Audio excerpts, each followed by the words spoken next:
अब परमात्मा ने कहा कि वीर सिंह कुछ दिनों के बाद तुझे मैं सार नाम दूंगा भाई। सतनाम दिया प्रभु ने। पहले प्रथम मंत्र दोबारा दिया कि तेरा नाम खंड था, पहले मंत्र जाप करिए पहला, और 5-4 कुछ समय के बाद मैं तुझे सतनाम दूंगा। सतनाम दिया। फिर बताया कि फिर तुझे एक सार नाम की आवश्यकता पड़ेगी।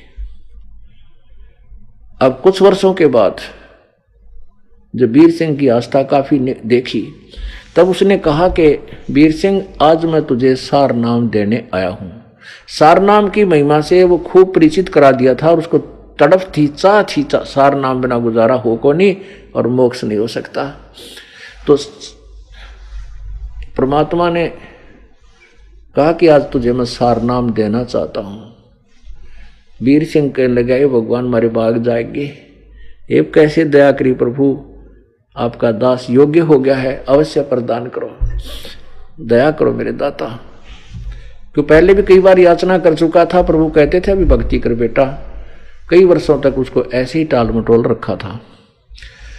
उस दिन भी उस वीर सिंह ने कहा प्रभु आपका दास नाम सार नाम के योग्य हो गया हो तो दया करो। प्रभु बोले आज दूंगा तेरे को सार नाम, पर भाई सार नाम देने के लिए मुझे एक वस्तु की जरूरत पड़ेगी, वो लानी पड़ेगी। अब वीर सिंह कहने लगा जी आदेश दो प्रभु, आपका दास हाजिर है। वो राजा वीर सिंह कहने लगा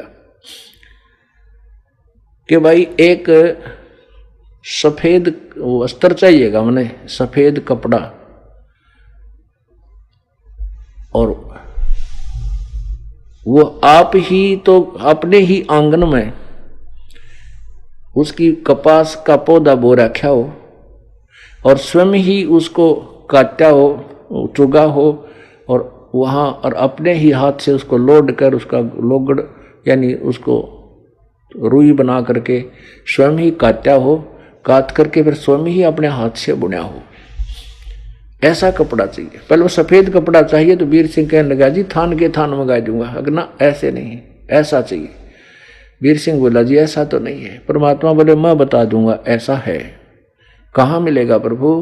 कि आप ही के नगर में आप ही की एक गुरु बहन शशि प्रभा पंडितानी है, ब्राह्मणी, उसने और उसकी लड़की ने उपदेश ले रखे हैं और उसने एक साड़ी धोती तैयार कर रखी है। उसने ऐसे ही कि अपने आंगन में एक कपास के पौधे बोए, गंगा जल ला करके अपने सिर पर नंगे पैरा नहा धोकर स्वच्छ उसको पौधों को बड़ा किया